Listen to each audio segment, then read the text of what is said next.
All right, let's get right into it. Welcome back, focused learners, to another Deep Dive Explainer. I'm your host, and today, acting as your senior biological engineer, we are cracking open a highly classified file straight from the AMISO Sovereign Archive. Today's briefing is Lesson 04, Scent Confusion. Look, if you've been struggling with pests, if you feel like you're literally just fighting a losing battle out there in your soil, well, this analysis is gonna completely rewire how you understand the ecosystem right outside your door. So let's not waste any time. Stop spraying poison on your cabbage. You aren't killing bugs, you are losing a chemical war. We're starting with this provocative thought right out of the gate because we really need to break your current mental patterns. I mean, we've all been taught that gardening is this intense war, right? And that the only possible way to win is to buy some plastic bottle of toxic liquid and just spray it all over our food. But what the AMISO Sovereign Archive reveals is that this entire approach is completely backwards. You aren't actually achieving victory. You're just participating in this never-ending, incredibly expensive cycle of defeat. So here is our roadmap for today's briefing. We'll start by unpacking why we absolutely have to stop this chemical war. Then, we're diving into the fascinating physics of smell. After that, we'll break down the 7 secret ranking of scent sovereignty, and finally, we'll equip you with the actionable Scent Master Protocol. Part 1. Stop the mistake. We have to fundamentally acknowledge that the way modern agriculture handles pests is just deeply, deeply flawed. It's essentially putting a Band-Aid on a broken foundation. You see pests, you spray chemicals. It's this toxic, endless cycle of buying powders and liquids for a totally temporary fix that, let's be honest, ultimately ruins your soil's microbiome anyway. But the AMISO alternative? It offers something vastly superior. We call it mathematical disruption.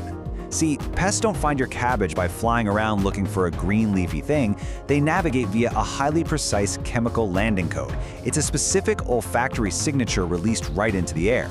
If we can mathematically disrupt that specific code, we don't even have to fight the bugs. We literally just make the target disappear. Which brings us to Part 2, the scientific blueprint. To actually master this, we need to understand the real entomology and biochemistry of how pests navigate.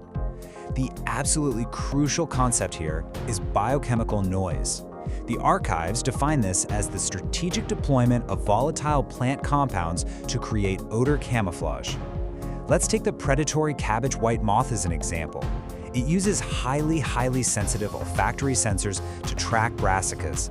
It's following a chemical trail in the air. But when we strategically plant aromatic herbs like cilantro or dill, we are pumping the air full of competing volatile pheromones. We are literally blinding the insect to its target by creating overwhelming biochemical static. Imagine you could actually see smells.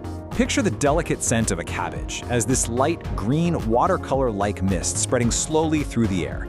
Normally, that scent floats up super cleanly, acting just like a beacon.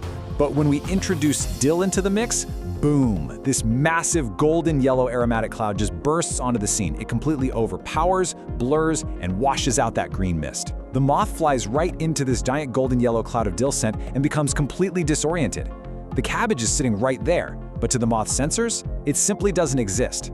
This is what we call the confusion effect. All right, moving to Part 3, the Scent Sovereignty Ranking. This is the absolute core of our explainer today. We are going to count down the 7 levels to pest mastery, grading these techniques from the most basic, flawed methods all the way up to the ultimate master level. Each level gets a sovereignty score out of 10.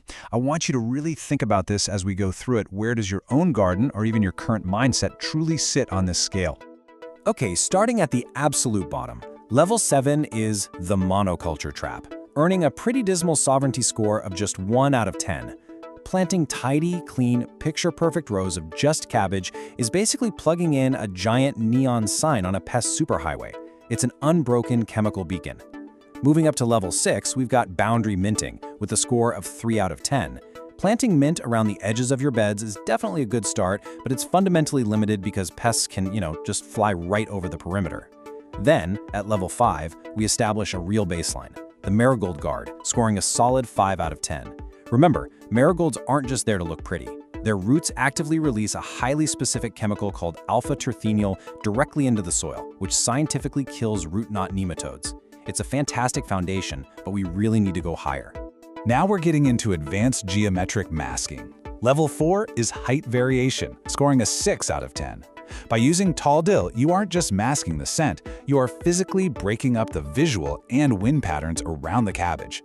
But level 3 is where the real math begins. Intercropping geometry, pulling an 8 out of 10. This isn't just randomly tossing seeds in the dirt. The AMISO archives detail the exact math for this. You place exactly 1 cilantro plant for every 4 cabbages, specifically spaced at 12-inch intervals. This creates this precise interlocking grid of biochemical noise that is incredibly difficult for the Cabbage White to penetrate. We are almost at the top now. Level 2 is the thyme/sage infusion, earning a massive 9 out of 10. The absolute secret here is using perennial, woody herbs.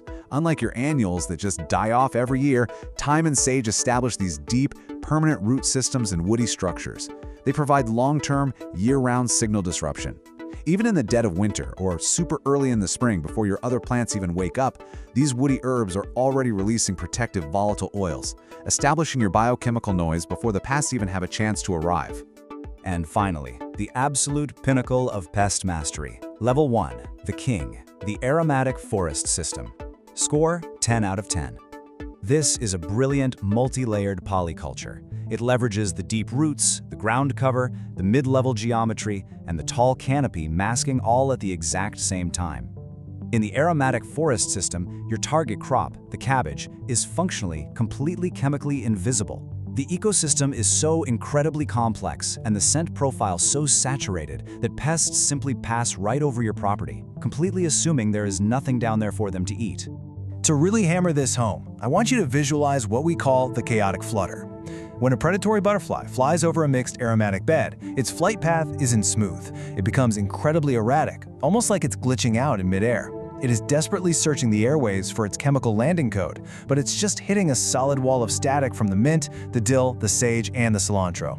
It literally cannot land, it cannot lay its eggs, and your harvest remains completely untouched, all without you using a single drop of pesticide. Part 4, the one-day master protocol.